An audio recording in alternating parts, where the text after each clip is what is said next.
The silence of the station thickened around him, heavier than it should have been for a building that had once felt ordinary.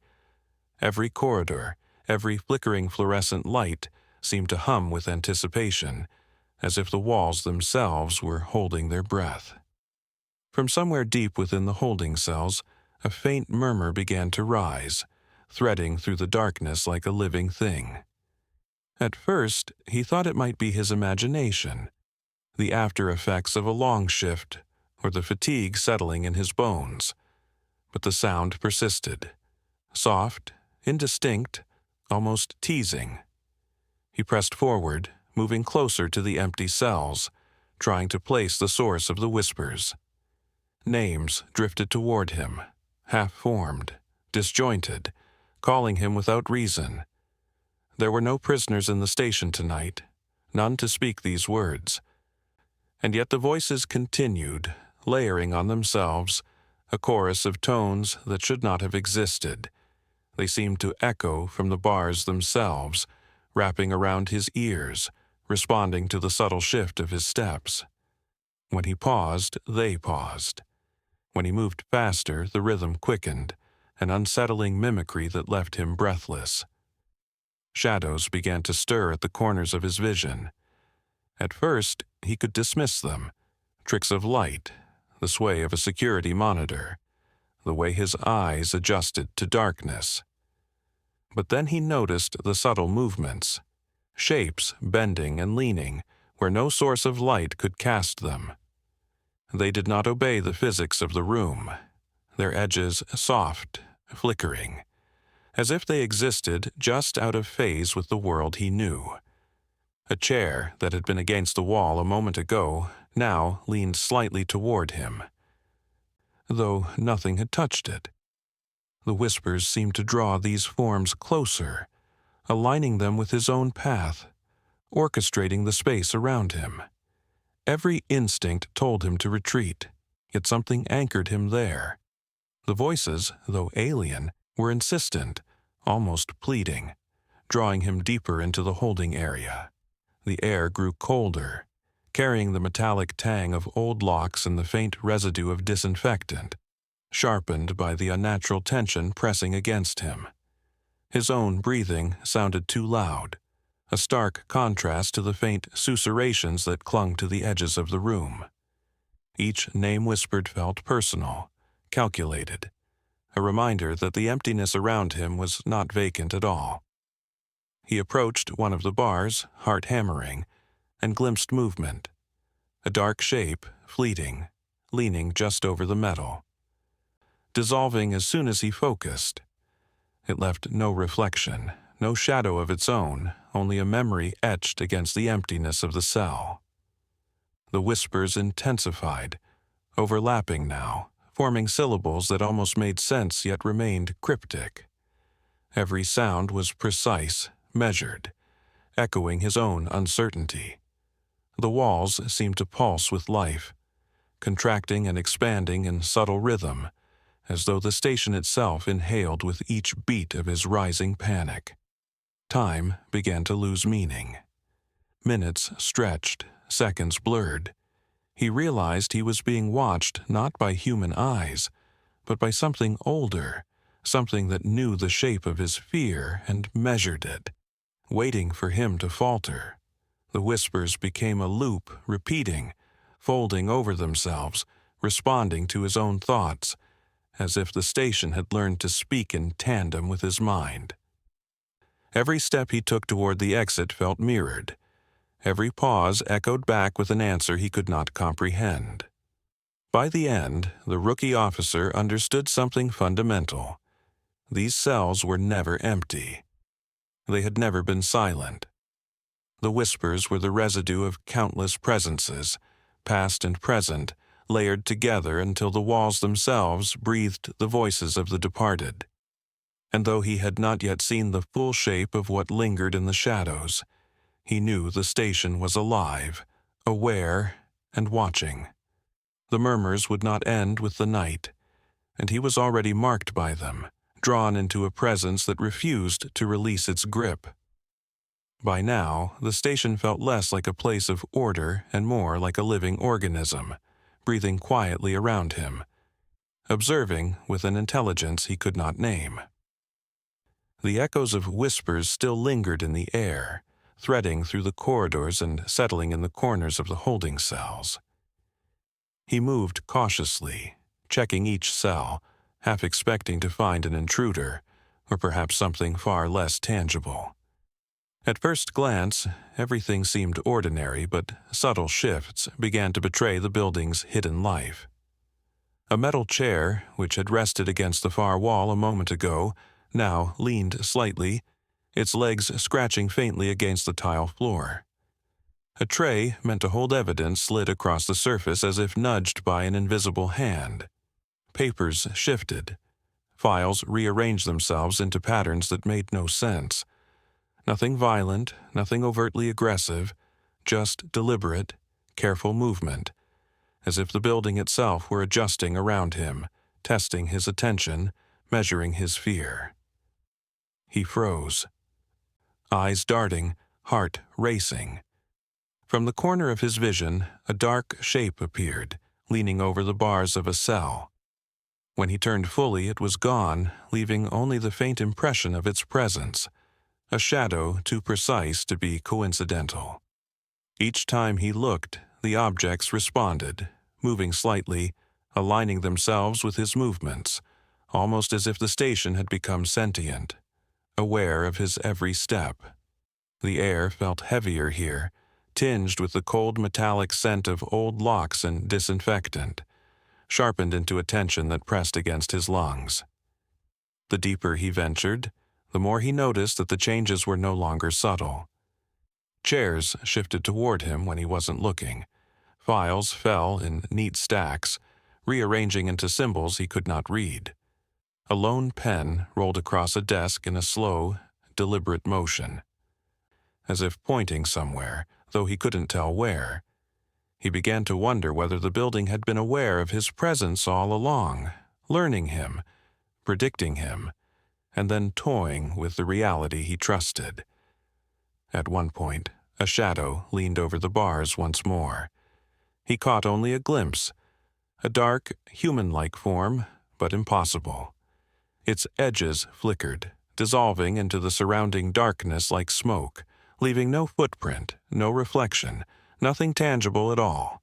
And yet the impression remained, an imprint of something alive, watching, moving just out of phase with the world.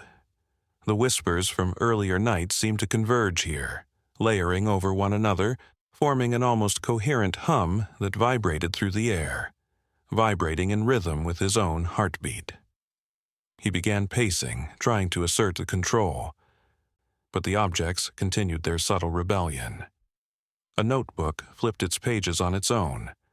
The words inside blurred and warped as though written in haste, in a hand that was not entirely human. Pens rolled to form lines that pointed toward doors, toward corners, toward nowhere, hinting at paths that might not exist at all. Every motion reinforced the sense that he was not walking through a stationary building, but something alive, responsive, calculating. Fear built steadily, not with sudden jolts but in quiet increments. He was trapped in an environment that obeyed rules only it understood. Every door, every bar, every object that shifted just enough to catch his attention whispered the same thing. You are not alone, and you have never truly been alone. He felt the weight of the unseen leaning closer, pressing against him, the cold of it seeping through the thin fabric of his uniform. As he moved to leave, he glanced back at the cells. The shapes seemed to lean closer, shadows pressing impossibly against bars that should have held nothing. The objects, now arranged in patterns that defied explanation, formed a subtle, mocking reflection of his path, as if cataloging his movements, recording his fear. The building itself had become a silent witness, a manipulator, a presence that could shape reality around him without ever fully revealing itself. And in that moment, the rookie officer understood. These cells were more than walls and locks. They were living memory, capable of recording, manipulating, and haunting. Every object, every shadow, every whisper was part of an intricate, unrelenting system, and he was already entangled within it, unable to discern where his perception ended and the station's influence began. He returned to the security monitors, hoping for some reassurance, some explanation that would anchor him to the ordinary. The screens flickered with static and the familiar loops of the building's halls, but the reassurance never came. As he studied the footage from earlier in the night, unease gnawed at him. The images did not match his memory. Conversations appeared on the monitors, voices rising and falling, exchanging words that had never been spoken. Faces turned toward each other in silent dialogue, lips moving, but no one had been present at that time. He leaned closer, heart pounding, trying to rationalize it. Perhaps a glitch, a delayed feed, a malfunction in the old wiring. But the longer he watched, the more impossible it became. Shadows bent around the bars in ways that defied logic, stretching and folding over themselves, forming figures that leaned closer to the camera than the law of physics allowed. The cells, empty when he had walked past them, now seemed alive with movement, as if the walls themselves held echoes of a presence long gone. Every frame unsettled him further. Objects shifted position subtly, sometimes even mid-shot. Chairs leaned at impossible angles. Files seemed to flutter in place, floating as if carried by a wind that could not exist indoors. The whispers he had heard in the halls echoed faintly through the static, threading into the footage itself, so that even in the silence of the monitors the building's voice seemed to reach out. He realized the patterns were deliberate, as though the building, or whatever haunted it, had been recording him even as he patrolled, documenting his every step, his every glance, his every reaction to the unseen. A cold draft brushed the back of his neck. When he turned, the cells were silent, empty, unchanged. But the screens continued to show impossible activity, figures leaning into bars, shadows pressing unnaturally close, and faint shapes that didn't belong to the human spectrum. Some seemed distorted, elongated, bending around corners with an awareness that was not his own. Each time he tried to focus on one shape, it would dissolve into the next, leaving only a lingering sense of intent, a malevolent presence observing him through layers of reality he could not touch. The more he watched, the harder it became to distinguish between past and present. Moments repeated themselves in loops that weren't linear, conversations rewound mid-sentence, echoes of the impossible layering on top of one another. He could feel the eyes of the unseen on him even in the quiet moments, a sensation that the monitors could not capture but somehow amplified. It was as though the station itself had chosen him as the subject, the sole witness to its hidden patterns. Every shadow, every displaced object, every whisper was a part of a larger design, a tapestry woven from fear and memory and something beyond human understanding. The line between observation and reality blurred. He began noticing subtle changes in the hallway beyond the monitors, even as he watched the playback. Doors that had been closed in the footage now appeared slightly ajar in real time. Shadows in the corners moved in perfect sync with the figures on the screens, though nothing stood there. A chair creaked in the distance, following a motion he had just seen on the monitor, and he realized the building was no longer bound by ordinary time. It recorded, repeated, and replayed moments at will, layering the impossible over his perception of the present. Fear became physical, settling heavy in his chest, constricting his breath. The footage was not a window into the past, it was a warning, a glimpse of the station's intent. It knew him. It had been aware of him since he first stepped into the holding area, cataloging his movements, anticipating his reactions.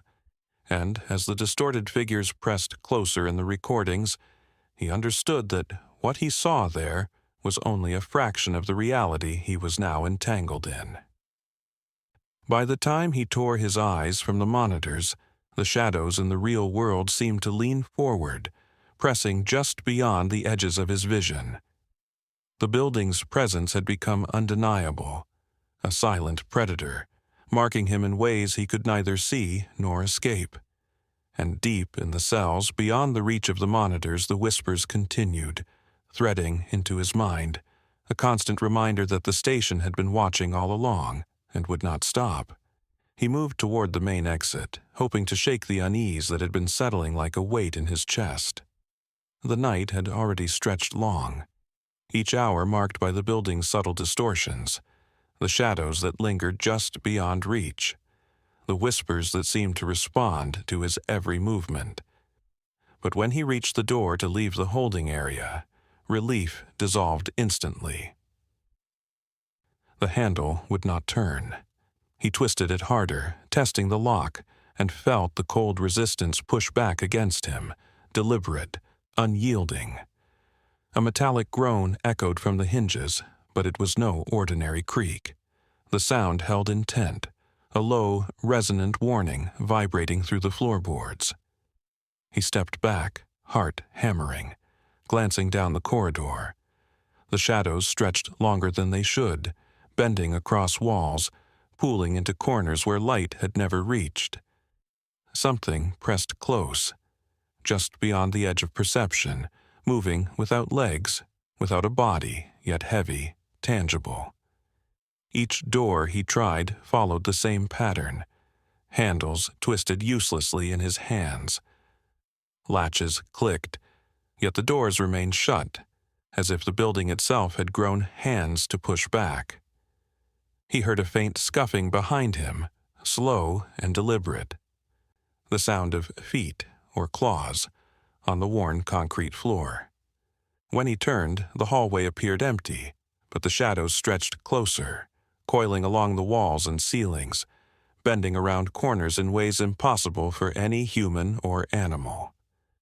He tried the phones next, calling dispatch, but the line was filled with static, punctuated by low whispers, syllables almost forming words, overlapping with faint echoes of his own voice.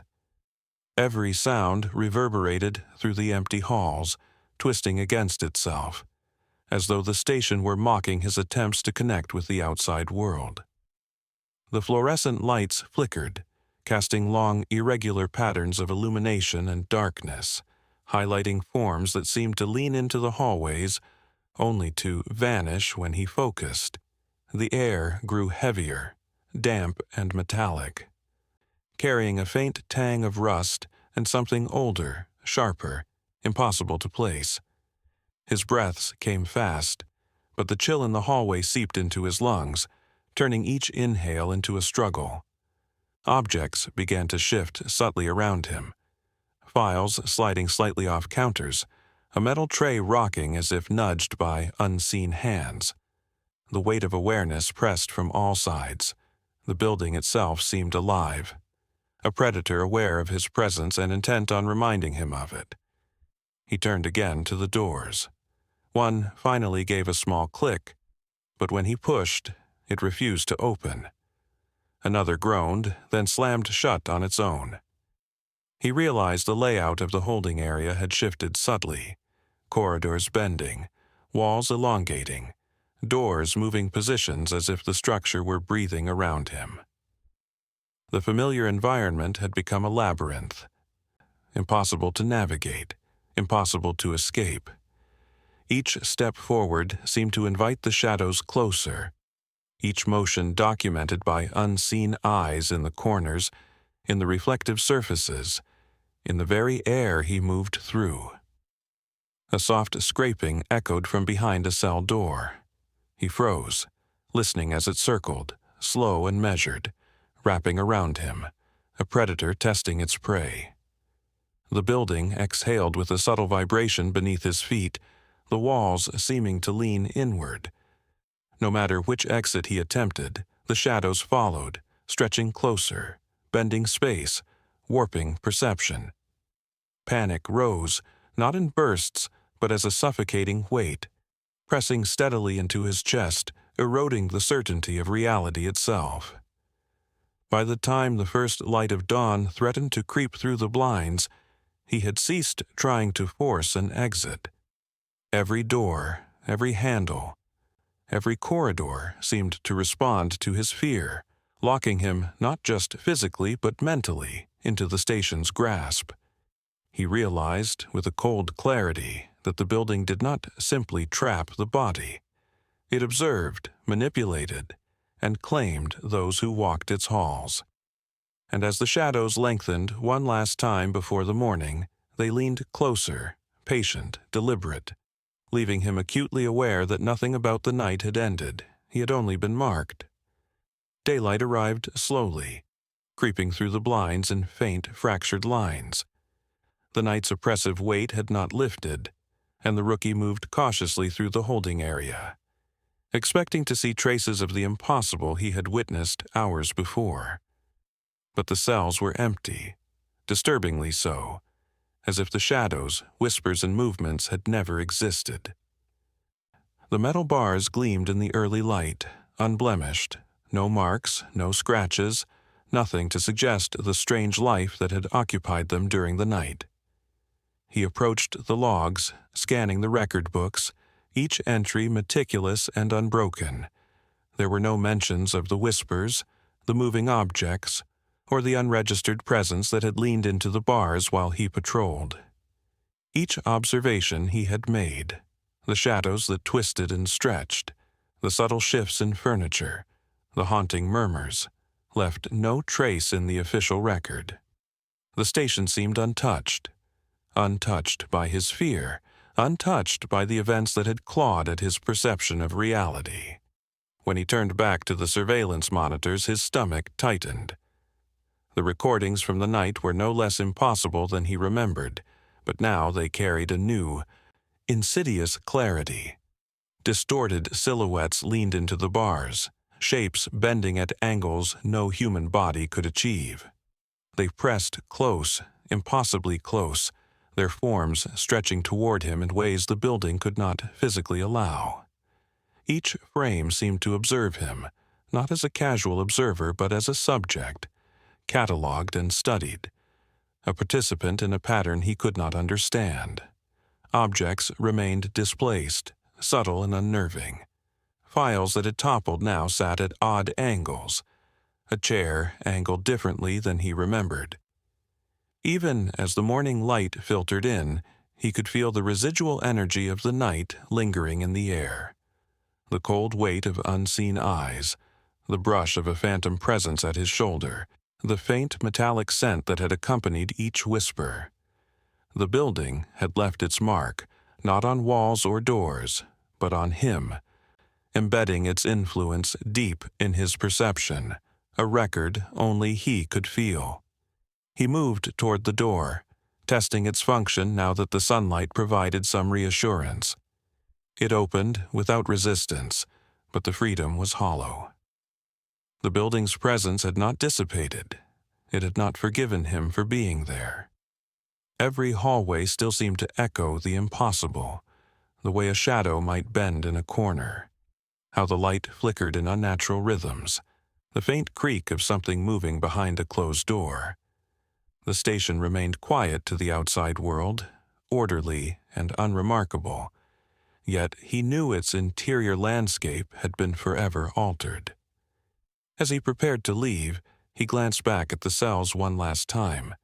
The bars were empty, the floors clean, and yet he could swear he saw shapes pressing close, leaning into the steel, watching him even in the brightness. A low hum, barely perceptible, threaded through the hallways, as if the station itself exhaled in acknowledgement of his presence. The rookie understood then that the night had not ended, and the station had claimed him in ways beyond documentation or logic. Every step toward the exit carried the weight of that knowledge. He left the building physically unscathed, but mentally and emotionally, he bore the traces of the impossible. The whispers, the shadows, the recordings, they would return in memory, in dreams, in moments when reality seemed to bend around him. And as he stepped out into the morning light, he realized that the station had left an indelible mark, a lingering presence that would shadow him for the rest of his life, a reminder that some places do not merely exist.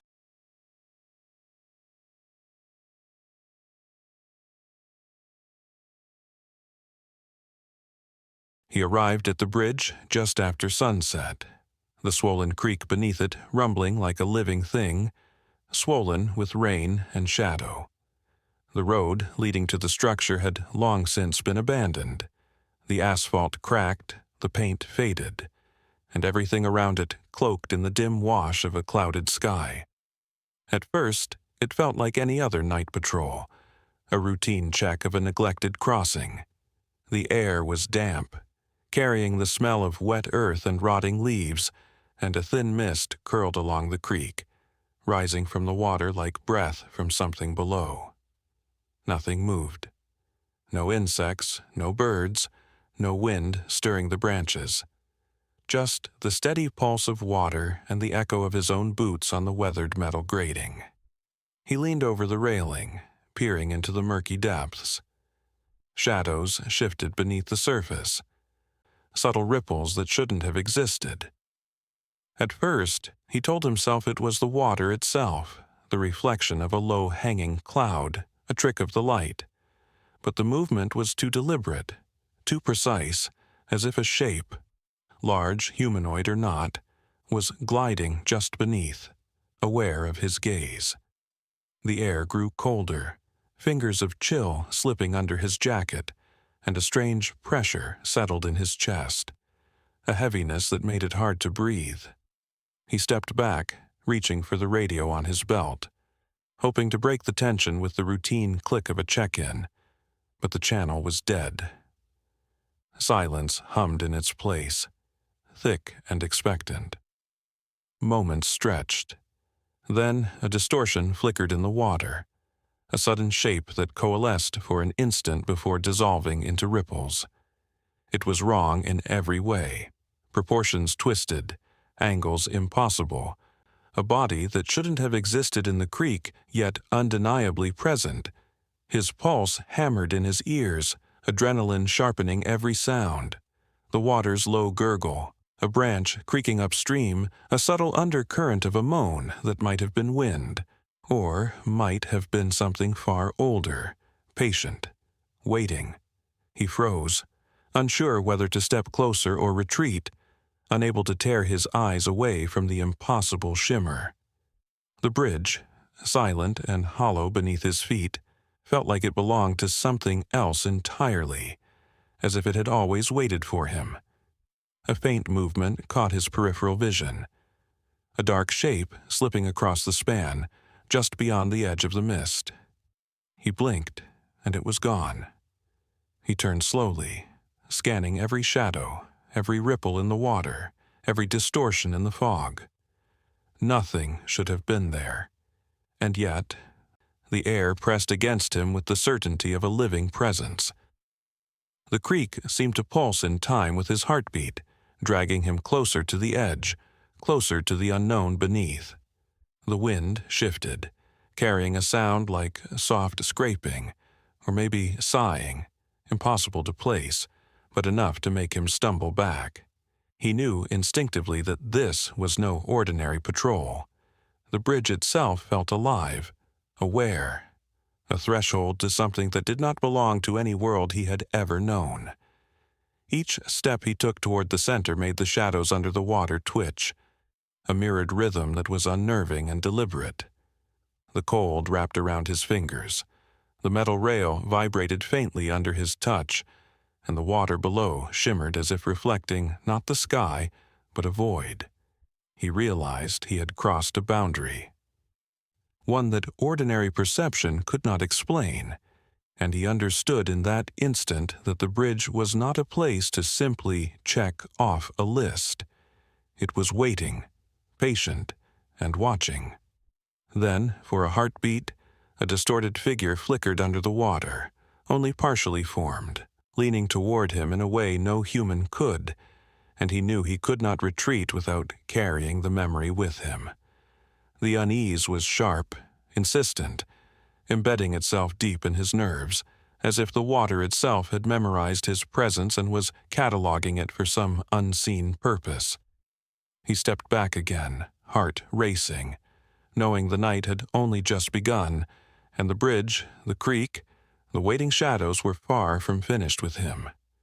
He stayed at the edge of the bridge, muscles taut, eyes scanning the mist that had thickened like smoke over the creek. Minutes passed. Yet the water below remained unnervingly still, ripples forming and vanishing without reason. Then the headlights appeared. A car in the distance, its beams cutting through the low-hanging fog. Relief surged briefly. Finally, someone approaching. Someone, or something, human. But as the vehicle drew nearer, the beams struck the bridge and nothing. The car seemed to dissolve into the mist, swallowed by the air itself, leaving no tire tracks, no skid marks, no indication it had ever existed. The officer blinked, rubbing his eyes, telling himself it must be a trick of the fog, reflections, fatigue. But the second vehicle came, its engine low and steady, a rumble like a distant growl.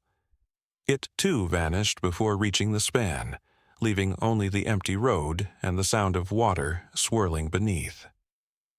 He stepped onto the asphalt, peering at the faint outline of the lanes, searching for anything to explain what he had just seen. Nothing. The road seemed ordinary again, but the silence had thickened, heavy and expectant, pressing against his eardrums. No wind stirred, no distant traffic hummed, only the pulse of the creek beneath, as if mocking his disbelief. Shadows moved along the edges of his vision, long, thin distortions that stretched unnaturally over the guardrails, twisting across the fog in ways that defied geometry. He swung his flashlight, catching glimpses of something just beyond reach. The curves of metal that weren't quite cars, the blur of forms that bent at impossible angles. The mist clung to his uniform, dampening his hair and gloves, and a metallic tang rose on the air, faint but undeniable. Every instinct screamed at him that he should leave, yet he couldn't tear his eyes away.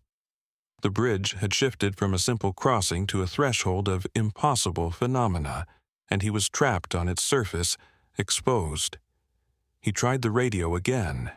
Nothing but static, low and persistent, like the hum of machinery buried deep in the earth. A familiar rhythm emerged in the static, a cadence that almost resembled speech, but he could not parse it. He pressed the button again, shouting into the mic, hoping for any response. The air remained silent, except for the soft, distorted hiss of interference. Then a faint echo of his own voice returned through the speaker, warped and distant, carrying a note of warning he didn't recognize.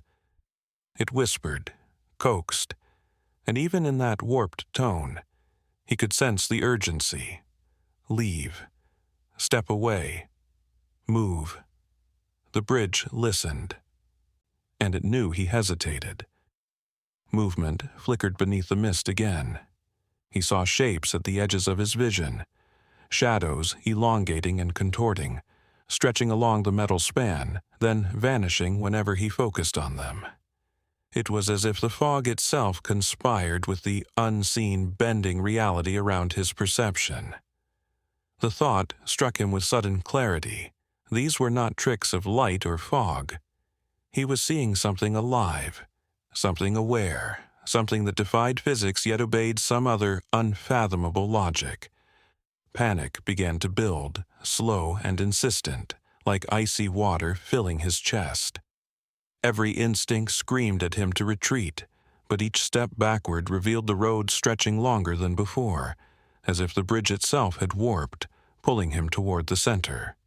The creek murmured below, the water thick and black in places where the moonlight did not reach. Occasional ripples broke the surface, small and deliberate, moving against the current, as if something beneath was circling, waiting. His flashlight beam caught a flicker of movement, humanoid but impossible. Knees bending wrong, shoulders tilted at angles no human skeleton could endure. It disappeared before he could fully register it, leaving only the trembling mist behind.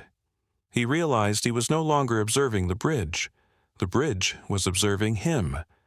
A final sound rose above the creek in the still night, a low, warped groan, half water, half wind, carrying a note of recognition, almost calling his name. It resonated deep in his chest, vibrating through the soles of his boots. He turned fully, seeking the edge, any safe escape, but the fog was thicker now, and the road behind him seemed to vanish, blending seamlessly into the swirling white haze. The vehicles, the shadows, the impossible shapes, they were all part of the same rhythm, the same test, and he had already stepped onto the bridge's terms. Every instinct screamed, but no exit seemed real. And in the mist, faint headlights appeared again, only to vanish before reaching him. He leaned over the guardrail, staring down at the dark water that churned silently beneath the bridge. At first, it was just a faint sound, almost like the wind caught in the twisted metal of the railing.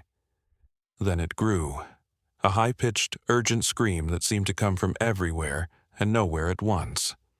The sound carried his name, warped and trembling, like the creek itself had learned it and spat it back at him in mocking tones. He froze, the muscles in his arms tightening as his flashlight trembled in his grip. The fog had thickened, curling around him like fingers, obscuring the edges of the bridge and turning familiar railings into uncertain boundaries. He tried to pinpoint the source, but the sound moved, overlapping and echoing in impossible ways. One scream would start on the right, then drift left, as if threading through the mist with intent. Another shriek overlapped, a deeper, more guttural tone, sounding almost like a plea and a threat at once. The water below rippled without explanation, dark shapes sliding beneath the surface, rising and falling with the cries but never breaking free of the liquid. It was as though something massive, alive and deliberate was moving under the bridge, invisible yet omnipresent. His pulse quickened. He took a cautious step forward, peering over the edge again, and the scream intensified, echoing as if the creek itself were amplifying it. He could feel the vibrations through the soles of his boots, through the bridge, through the air pressing against his face. The name he had heard, his own, resounded, stretched, pulled through static-like distortion, mingling with tones he did not recognize, voices he had never heard, yet somehow knew. His mouth went dry, throat tight, and every rational thought wavered in the fog that seemed to cling to his skin, wet and cold. The officer raised his flashlight, sweeping it across the water, seeking some clue, a branch, a log, a fish, anything that could explain the unnatural commotion. But the beam caught only fragments of impossible motion, glimmers that suggested limbs bending in wrong ways, silhouettes that hovered just beneath the surface, yet vanished before his eyes could register them. Each ripple and each scream synced in some sinister rhythm, a pattern his mind tried and failed to decode. The bridge became a trap of perception, the mist a veil hiding what should not exist. He tried the radio again, fingers shaking. Static met his voice, looping and overlapping, as if the signals themselves had taken on the sentience of the creek. For a moment, a faint echo of his own words returned, warped and urgent, carrying a subtle warning. Step back. The sound of rushing water now carried an undertone, an almost imperceptible growl, low and resonant, vibrating through the planks beneath his boots. The mist swirled, thickening, clinging to his jacket, chilling his skin, and he realized he had no solid ground to trust, no reference point to orient himself. The screams rose again, sharper, closer. One broke through in perfect clarity, his name repeated 3 times, each syllable stretching unnaturally, pulling at the edges of reason. Water splashed, though he could see nothing moving on the surface, and yet the air itself seemed to pulse with movement.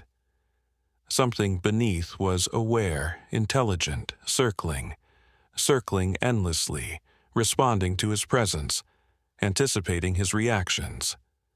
The officer staggered back, gripping the rail as the mist swirled into his face, wet and metallic, smelling faintly of iron and decay.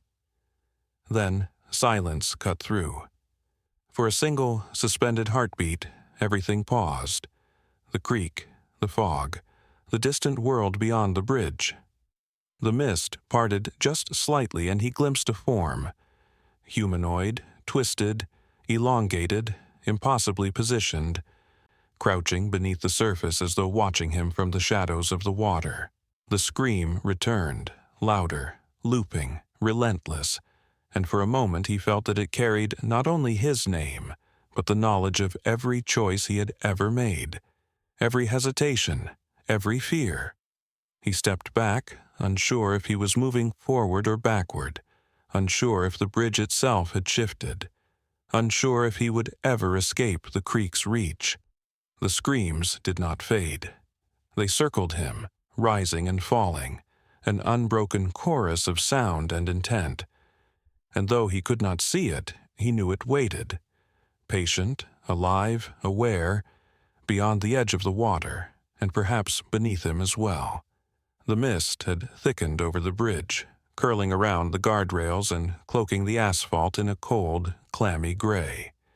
He squinted through the fog, the beam of his flashlight barely cutting through the density, revealing fleeting shapes that seemed to shimmer at the edges of vision. At first, he thought it was tricks of light and shadow, fog drifting in unnatural currents, but the forms persisted, lingering just out of reach, bending and twisting in ways the human body should not. One appeared to lean against the railing, its silhouette impossibly long, limbs stretching where they should not. Then it vanished when he focused the beam, leaving only the mist in its place. The officer stepped cautiously forward, heart hammering, boots echoing against the bridge's worn planks.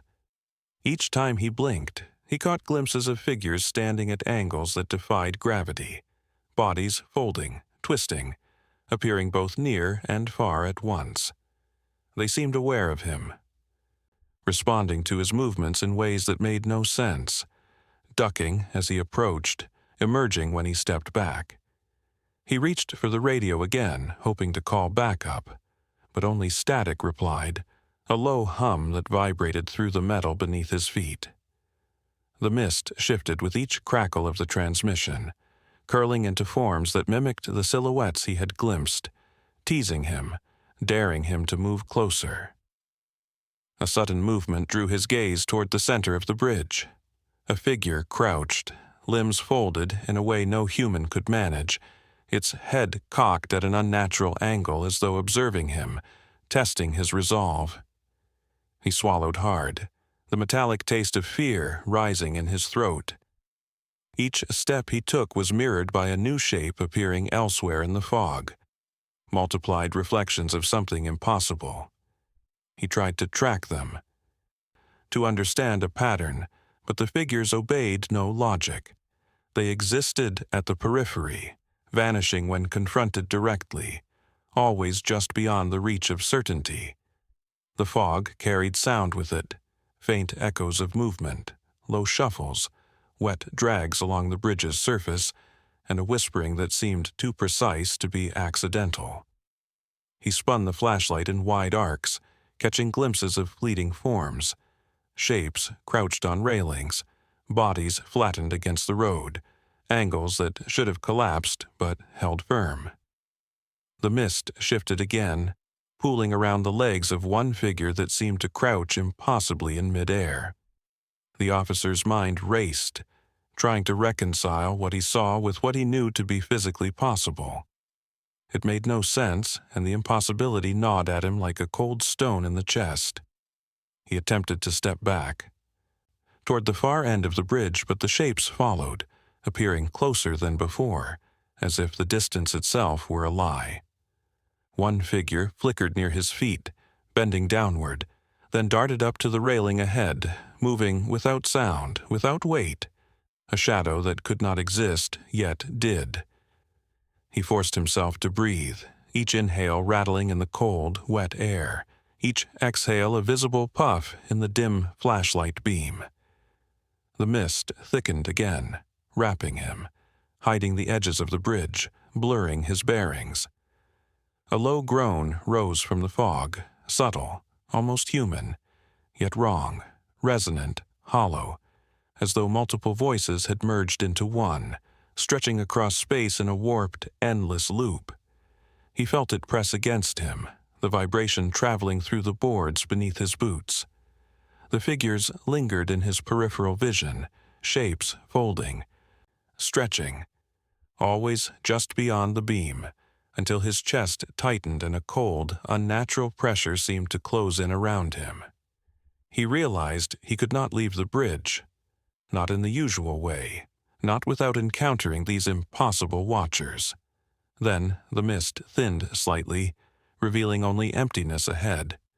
For a heartbeat, relief washed over him.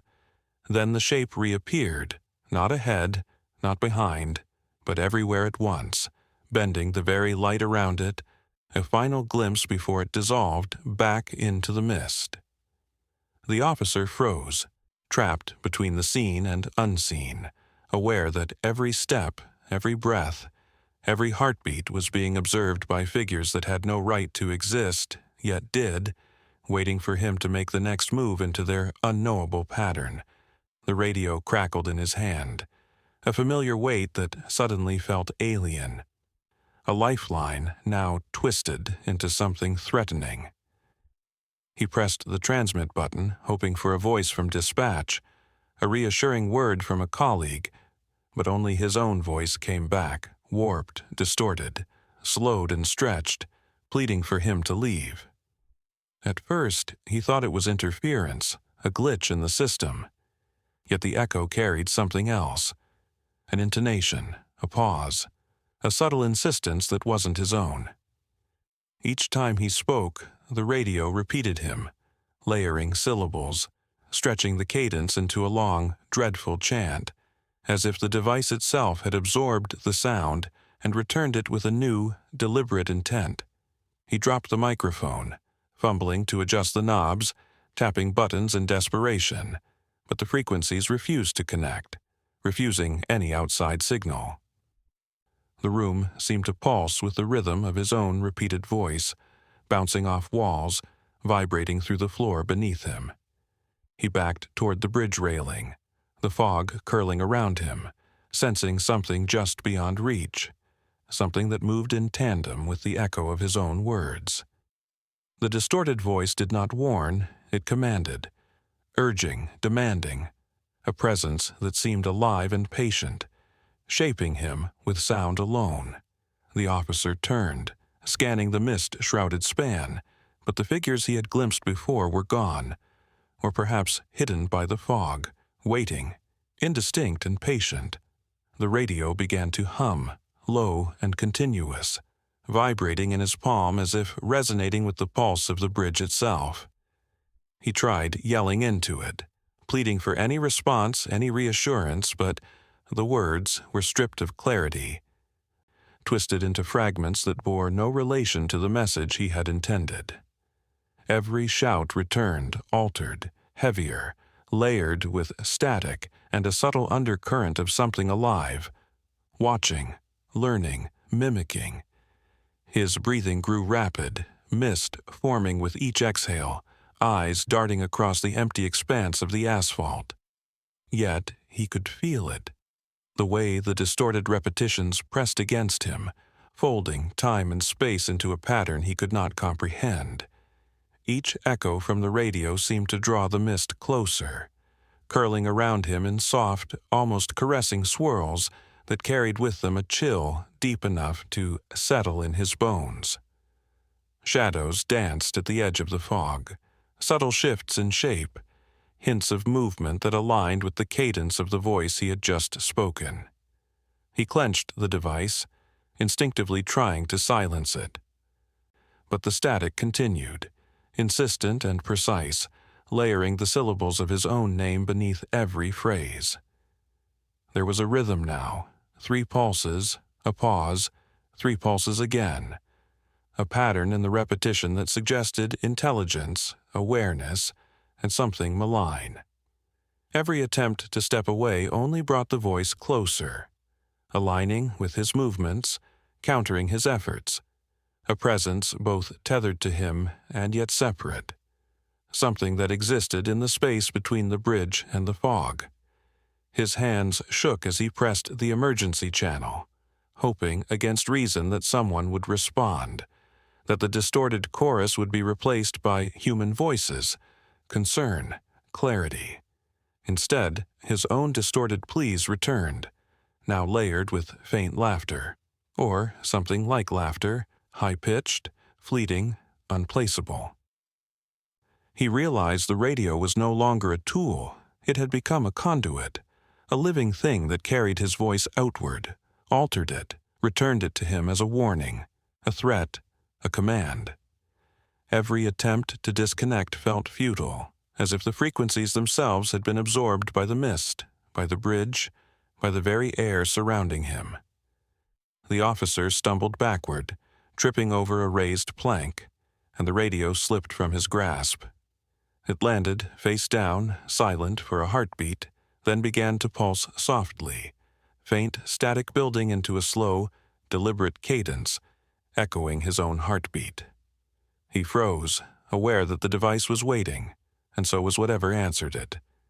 The mist shifted, curling around his legs, the bridge stretching into endless gray, and the distorted voice, the one that had begun as his own, called once more, low and insistent. A command he could not resist. Leave or be consumed.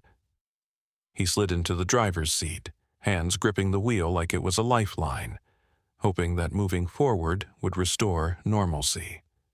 The fog clung to the asphalt, thickening, curling around the headlights in shapes that seemed almost intentional, as if the mist itself were aware of him. The bridge stretched ahead, or maybe it didn't, its span bending subtly, impossibly, angles warping in ways no human eye could trust. The concrete under his tires felt less solid, hollowing beneath him, echoing with faint metallic groans. Whispers of shifting steel, the water below silent yet threatening. Every instinct screamed to stop, to retreat, yet the bridge offered no option but forward, no hint of the road he had trusted only moments before.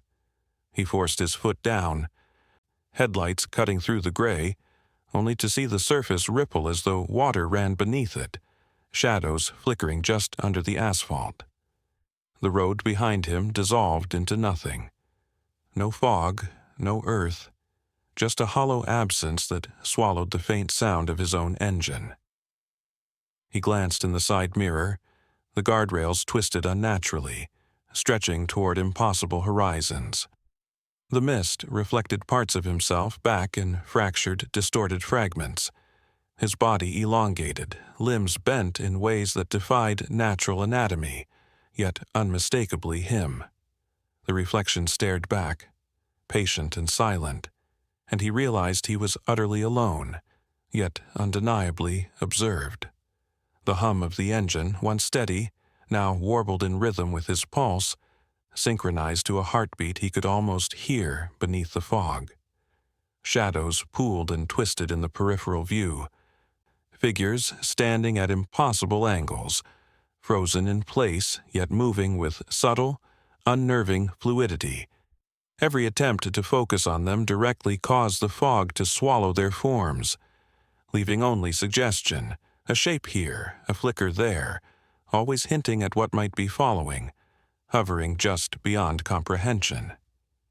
He tried to speak into the radio, desperate for confirmation that reality persisted elsewhere, but silence met him. No static, no echo, just void.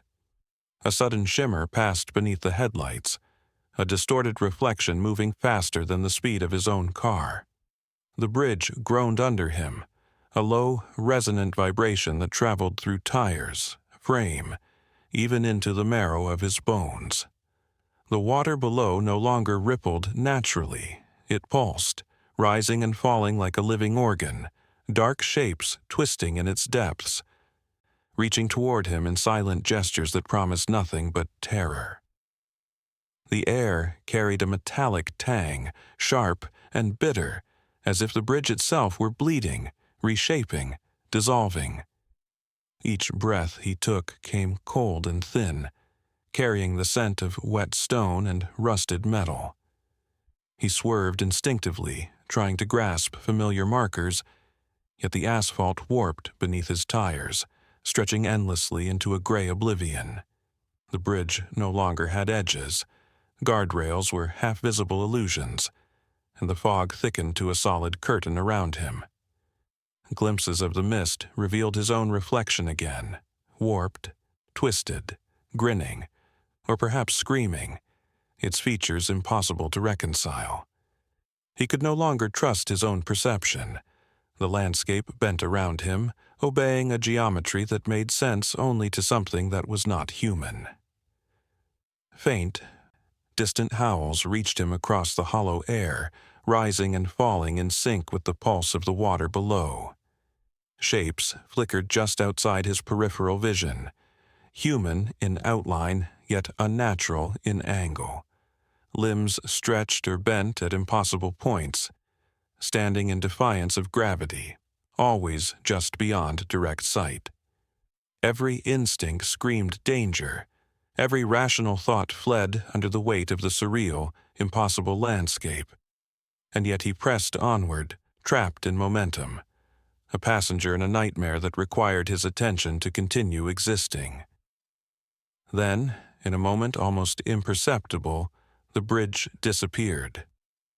1 second the road was there, a finite span he could trace. The next, it was gone, replaced entirely by hollow nothingness. Only the faint roar of the creek remained, echoing from a place he could not locate. The mist thinned slightly, revealing distorted reflections of himself in fragments of broken asphalt or puddles. He could not tell, which confirmed that he was utterly alone. No bridge, no road, nothing solid beneath him. He was suspended in a void where reality and perception collided, a space that obeyed neither law nor memory, only fear and observation. The officer finally exhaled, a breath shallow and trembling, realizing the bridge was gone, yet the sensation of being watched did not end. The fog whispered around him, carrying echoes of water, of distorted reflections, of something patient waiting just out of reach. He was left in a hollow corridor of uncertainty, a place where the world he knew had been erased, and only the whisper of impossible shapes promised that he might never leave fully. That the bridge, or whatever it had been, was still there, hidden in the folds of mist and memory. He stood at the edge of the hollow where the bridge had vanished, every instinct screaming that the world he knew had been erased. The creek below gurgled with an unnatural rhythm, sometimes silent, sometimes roaring as though reacting to his presence, carrying hints of shapes moving just beneath the surface. Shadows lingered along the banks and in the swirling mist, shapes he could not identify, humanoid yet impossibly distorted, shifting in ways no body should.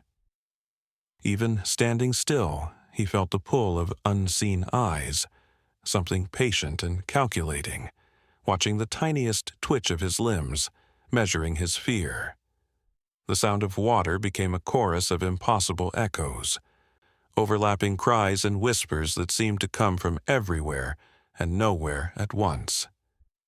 He could swear he heard his own name whispered on the wind, fragmented syllables twisting in ways that made them almost unrecognizable.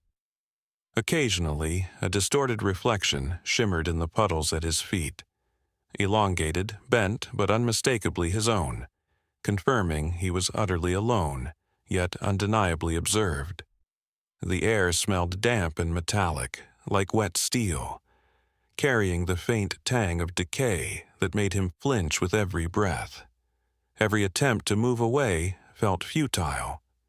The hollow had no true exit. Paths that should have led downhill bent back toward the creek, repeating landmarks, fragments of foliage, the same twisted shadows appearing just out of reach. His feet crunched across the muddy soil, leaving impressions that vanished the moment he looked back, as if the ground itself refused to record his passage. Mist thickened around him, curling like fingers along his legs, tugging at his coat, whispering secrets he could not decipher but felt deep in his chest. He thought of the bridge, how it had seemed solid moments before, how it had warped, stretched, dissolved beneath him, and realized that nothing in this place could be trusted. Vehicles that had vanished before his eyes seemed to echo through memory, phantom reminders of forces at play that were not human. He tried to shout, to call for help, but only the creek responded, its voice carrying laughter or cries, he could not tell, overlapping in ways that disoriented his mind. His own heartbeat sounded too loud, too slow, almost synchronized with the pulsing water below, and the air carried an oppressive weight, pressing on his shoulders and chest like a living thing. Occasionally, the distorted figures from the mist flickered close enough to glimpse, limbs bent at impossible angles, torsos twisted, faces only partially formed, always receding when he dared focus directly. They seemed to watch without intent, not threatening yet impossibly aware, their presence a persistent weight that left his skin crawling. The whispers rose again, fractured voices calling names, repeating events, looping fragments of conversations he did not remember having, threading through the sound of rushing water in a way that blurred memory and reality. Hours, or maybe minutes, passed. He could not tell. Time seemed irrelevant here, folded and warped like the landscape itself. He stumbled along the bank, passing over the same muddy imprint of a boot, a leaf caught in the same unnatural curl of water, confirming that the hollow operated on its own rules. Panic pressed at him, a low, continuous hum beneath his rational thought, yet he could not stop moving, could not risk looking back. The creek's voice followed him, always just behind, whispering, teasing, promising that the bridge, or whatever it had been, might return at any moment. Finally, he paused on a small rise, looking down into the hollow. The water flowed silently now, almost placid, but the shapes beneath the surface hinted at the impossibility he had witnessed. Reflections of him, distorted, mirrored, and multiplied. Dark forms shifting beneath the mist, waiting without urgency. He realized the phantom vehicles, the warped radio voices, the fleeting figures. All of it lingered in memory, in perception, beyond explanation, tethered to a place that refused to obey logic. The bridge was gone, but its echo remained, the hollow itself a conduit for dread that would not release him. Even as he turned to leave, the faint howl of water carried a suggestion, a whisper of shapes just beyond comprehension, teasing at the edges of his vision.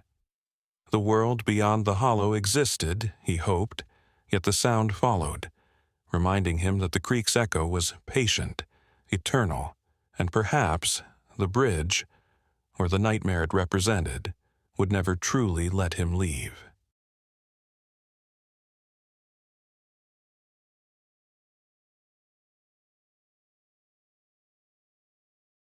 The jail had been shuttered for years, but the air inside still carried the same dry chill I remembered from the night shifts, thin, metallic, touched with the scent of old concrete that never quite released the cold. I told myself this was just a final walkthrough, a way to let go of a case that trailed me into retirement. One last look, one last attempt to feel like the past could stay where it belonged. The building greeted me with quiet, the kind that pressed against the ears until every breath sounded too loud. Dust lay over everything like a fine gray frost. The intake counter, the bulletin board with its curled notices, the shelves of binders slumped under their own weight. I pulled one down, brushing off years of neglect, expecting familiar arrest logs. Instead, page after page listed inmates I had never booked, names tied to crimes scattered across decades I hadn't even worked. Some had intake dates long before I joined the force. Some were dated years after I'd retired. Yet the handwriting was unmistakably the department's. The signatures matched officers who were already dead.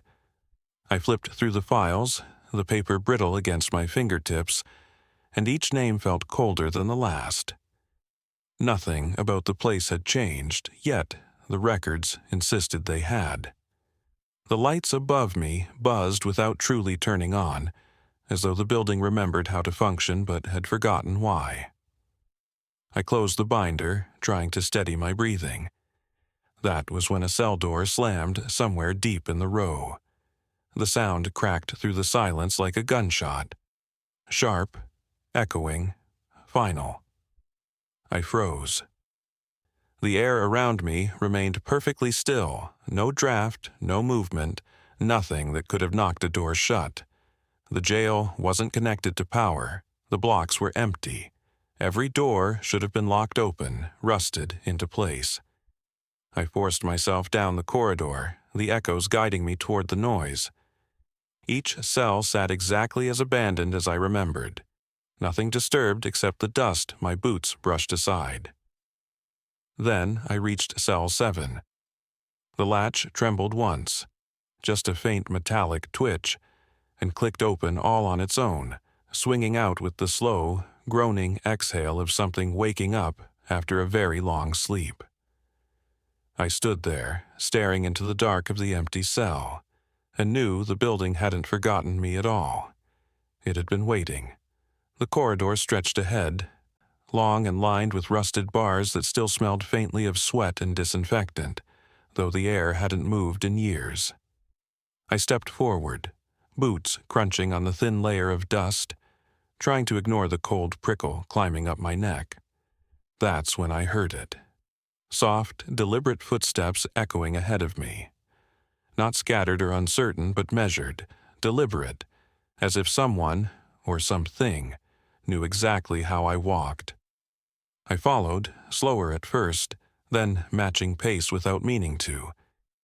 Each step felt heavier, yet in sync, until I couldn't tell where I ended and the echo began. My pulse thrummed in my ears, loud and uneven, and the shadows along the wall seemed to lean closer with every footfall. I rounded a corner and froze. Graffiti sprawled across the peeling paint, fresh and vivid, twisting words into shapes that hadn't been there a moment ago. The message described a crime set for tomorrow, an event that had not happened yet, written as if the jail itself had glimpsed the future. The lights flickered once, twice, casting brief stutters of movement across the bars, then hummed to life as though someone had flipped a switch, though the breaker room had long been dead. The hum grew steady, a low vibration through the floor, and I realized the building wasn't just awake, it was aware. Every step I took, every breath I drew, the corridor answered, pressing against me, bending the quiet into something that was no longer empty. The voices came before I could see anything, soft, low murmurs that rose from cells sealed shut with welded plates, their edges blackened with rust and time. At first, I thought I was imagining it, that my mind had latched onto the silence and shaped it into sound. But the words grew clearer, curling around the metal like smoke, and I recognized my own name, spoken slowly, deliberately, as if the walls themselves had memorized it. Each syllable pressed into my chest, heavier than air, and I felt the hair on my arms stand on end. The whispers didn't belong to anyone I had known. They recounted confessions from inmates I had never booked, crimes I had never investigated. One voice, sharp and precise, described a murder in perfect, excruciating detail. Someone dying in a room I had never entered, in a way that could not have occurred. My stomach turned as I listened, unable to move, every instinct screaming to run. Then came the sound of metal scraping from within a sealed cell. Slow, deliberate, like claws against steel. The scraping paused, then resumed, deliberate in its rhythm, and ended with 3 slow knocks from inside. 3, exactly, echoing across the empty corridor, each one resonating as if the walls themselves had tapped my skull. I knew the sound hadn't come from anyone I could see, and yet it had weight, presence. Something was inside those walls, waiting, and it had finally decided to announce itself. I reached the surveillance room, expecting silence and darkness. The monitors long dead like everything else in the jail. Instead, the screens glowed with a faint, unnatural light, a static humming beneath it as though the building had decided to power itself for my arrival. Footage played across the dusty screens, decades old. Guards pacing, inmates shifting behind bars, the slow, monotone march of prison life frozen in time. At first, it was just an odd curiosity, the ghosts of history captured on film. Then one inmate turned. He stared directly at the camera, pale eyes fixed on something beyond the lens. He mouthed words I couldn't hear, lips moving slowly, deliberately, in a rhythm that seemed meant to pierce the screen. My chest tightened. Every instinct screamed that I wasn't supposed to see this, that nothing from the past could reach out like this and touch me. The timestamp flickered, stuttering in the corner of the screen. Then it jumped, decades forward, a single instant, and the same inmate stood in the exact same spot, his posture identical, his gaze locked on me as I stood in the present. The room felt impossibly small, the monitor's light washing over me, pressing the chill deeper into my bones. I realized then that the jail didn't just remember. It could reach across time itself, and I was standing squarely in its line of sight. I backed out of the surveillance room, trying to shake the tension crawling along my spine, but the walls of the intake area had changed while I wasn't looking. Fresh graffiti scrawled across the metal desk in jagged, familiar handwriting, my own. I froze, staring at letters that twisted into words I had never written aloud. Each line revealed details from my life I had told no one, private memories that should have been locked safely in my mind. One phrase stood out, a date and a place where I would be found. My heart pounded in my chest as my eyes traced the letters, trying to tell myself I was imagining it. But then new marks scratched themselves into the metal, curling and forming before my very eyes. Letters appearing where none had existed a moment ago. The sound was faint, a scratch and a scrape that barely registered, yet it carried intent, deliberate and precise, like nails on thin wood. I stepped back, instinctively raising a hand to touch the cold surface, but the graffiti shifted just out of reach, almost taunting. The building had learned me. It knew me. And as the fluorescent lights flickered overhead, humming softly like a heartbeat, I realized that this jail wasn't just abandoned. It was alive, waiting for the next move it already knew I would make. The corridor swallowed the light as I moved toward cell block 7, the air thickening until each step felt weighted with something unseen pressing against my chest. Then a voice called from the shadows, low and intimate, urging me forward. I recognized it immediately, though I hadn't heard it in years, my own words, recited as if trapped in the darkness, confessing things I had never spoken aloud. Every syllable slid under my skin, curling around my ribs, making it impossible to step back. Shadows stretched along the walls, pooling across the floor like liquid ink drawn toward me. They twisted and lengthened, tugged as if by breath, reaching for my boots, brushing the cuffs of my coat, sliding closer with every hesitant step I took. The cold pressed in, sharper now, a metallic tang in the air that tasted of rust and fear. I reached the threshold of the cell. The door slammed behind me, a violent, echoing crack that locked me inside. The reciting voice grew clearer, louder, more deliberate, filling the tiny space until the walls themselves seemed to speak with it. I tried to step back, but there was nowhere to go. Every corner of the cell was swallowed in darkness, every inch of floor and wall alive with a silent, watching presence. And I realized, with a slow, sinking certainty, that I wasn't just trapped in the jail. I was trapped in something it had been preparing for me all along. I forced the cell door open with every ounce of strength I had, the hinges screaming like something alive as the metal peeled away from the frame. The corridor beyond felt unnervingly quiet, as if the building were holding its breath, waiting to see what I would do. I stepped into the hallway, my legs unsteady, and moved toward the exit without looking back. Each footfall felt stolen, as though the jail still had a claim on them.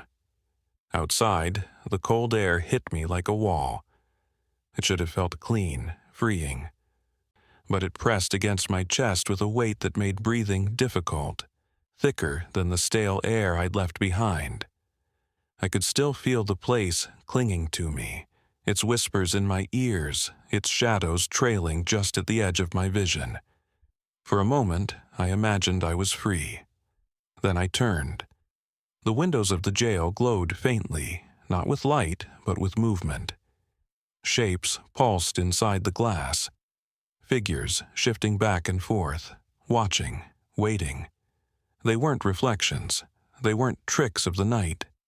They were the same forms I had seen in the footage, caught between decades, pressing their silhouettes against the panes like memories trying to escape. I drove home in silence, trying to steady my hands on the wheel, but the dread followed me into the garage. The air felt wrong the moment I stepped out of the car. A raw cold crawled up my spine, and I knew before I saw it that something had beaten me there. Graffiti stretched across the side of my garage wall, fresh, wet, unmistakably mine.